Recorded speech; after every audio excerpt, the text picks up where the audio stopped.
আজকে আমরা চলচ্চিত্র সম্মিলিত চলচ্চিত্র পরিষদ আজকে মানববন্ধন করছি। আমরা কিসের জন্য মানববন্ধন করছি? আমরা মানববন্ধন করছি, আমরা কোনো হত্যাকে আমরা সাপোর্ট করি না। আমরা সকল হত্যার বিচার চাই। ছাত্রদের আন্দোলনের প্রতি আমাদের সমর্থন ছিল এবং আছে, থাকবে। কিন্তু যখন দেখলাম ছাত্রদের আন্দোলন আর ছাত্রদের হাতে থাকলো না, ছাত্রদের আন্দোলন যখন তৃতীয় পক্ষের হাতে চলে গেল,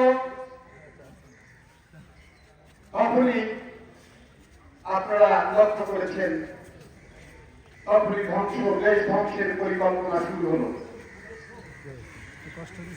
আজকে বাংলাদেশের আজকে যে এই সংস্কৃত অঙ্গন থেকে আমরা মানববন্ধন করছি, চলচ্চিত্রের সূতিকাগার থেকে আমরা মানববন্ধন করছি, আমাদের চলচ্চিত্রের আরেকটা সূতিকাগার যেটা বাংলাদেশের জন্মের সংস্কৃতি অঙ্গনের সূতিকাগার টেলিভিশন জ্বালিয়ে দেওয়া হলো। মুক্তিযুদ্ধের সমস্ত আর্কাইভে যত ফুটেজ ছিল সেগুলো ধ্বংস করার জন্য সেখানে অগ্নিসংযোগ করা হলো। আজকে পদ্মা সেতু যারা চক্রান্ত করেছিল, পদ্মা সেতুর যারা অর্থায়ন করে নাই, সেই চক্রই কিন্তু আজকে সেতু ভবনে হামলা করে তারা যখন পদ্মা সেতু দিয়ে মানুষ পারাপার হচ্ছে, লক্ষ লক্ষ কোটি কোটি মানুষ, তখনই সেই সুন্দর শৈবাল না করে তারা সেতু ভবনে অগ্নিসংযোগ করে তাদের সেই যে চক্রান্ত, সেই চক্রান্তের উল্লাস করলো আমরা দেখতে পেলাম। আমরা দেখতে পেলাম এলিভেটেড এক্সপ্রেসওয়ে পুড়িয়ে দেওয়া হলো, টোল প্লাজা সারা বাংলাদেশ জ্বালিয়ে দেওয়া হলো। আমার বিশ্বাস এই কাজ ছাত্ররা কোনদিন করতে পারে না, এই কাজ ছাত্রদের না, এই কাজ এই ছাত্রদের আন্দোলন যারা চিন্তাই করে নিয়েছে, এই কাজ তাদের, এই কাজ যারা দ্বিতীয় পক্ষ তথা যারা শিবির রাজাকার এবং এই বিএনপি এই আজকে ছাত্রের আন্দোলন, ছাত্রদের আন্দোলন চিন্তাই করে ধ্বংসাত্মক কার্যক্রমে তারা চালিয়ে যাচ্ছে। রাষ্ট্রের বিনাশ করার জন্য, রাষ্ট্রকে একটা অকার্যকর করার জন্য তারা যে পরিকল্পনা নিয়ে মাঝে নেমেছে, এখন সেইগুলোই চলছে। এখন আর ছাত্র আন্দোলন নেই, থাকার কথাও না।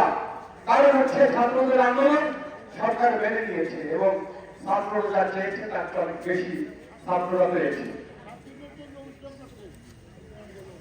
বন্ধুগণ,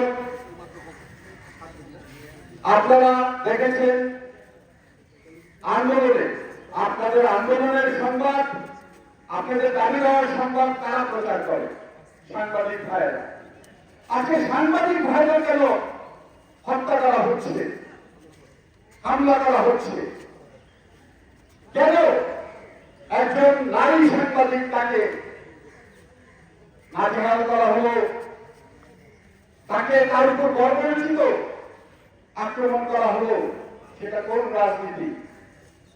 আপনারা জানেন একজন পুলিশ, সেও তো হরিপুর ছাত্রের বাবা, সে পুলিশের চাকরি করে আজকে সংসার চালাচ্ছে, তার সন্তানকে স্কুলে পাঠাচ্ছে, তার ছেলেকে তার মেয়েকে স্কুলে পাঠাচ্ছে, চাকরি করে বেতন পেয়ে, সেও তো কোনো সন্তানের বাবা, তাকে কেন হত্যা করা হচ্ছে? আমরা সকল হত্যার বিরুদ্ধে, সকল ধ্বংসযোগ্য ষড়যন্ত্রের বিরুদ্ধে আমরা ছাত্র আন্দোলনের পক্ষে এবং ছাত্রদের ন্যায্য দাবির পক্ষে এবং আমরা শান্তির পক্ষে। আমরা শান্তি চাই। আমরা এই অশান্ত যারা করছে এই দেশ, তাদেরকে চিহ্নিত করে তাদের বিরুদ্ধে আমরা দুর্বার আন্দোলন করে তুলি এবং আমরা আমাদের এই দেশে শান্তি প্রতিষ্ঠিত করি। সেই প্রত্যয়ে আমরা এগিয়ে যাবো ইনশাআল্লাহ। এবং আমাদের এই চলচ্চিত্র সম্মিলিত চলচ্চিত্র পরিষদ সেটা সবসময় এই শান্তির পক্ষে থাকবে। এবং আজকে যারা এই আমাদের মানববন্ধনে যে সমস্ত শিল্পী, কলাকুশলী, সাংবাদিক ভাইরা উপস্থিত হয়েছে, সবাইকে আমি ধন্যবাদ জানিয়ে আজকের এই কর্মসূচি এখানেই শেষ করছি। ধন্যবাদ সবাইকে।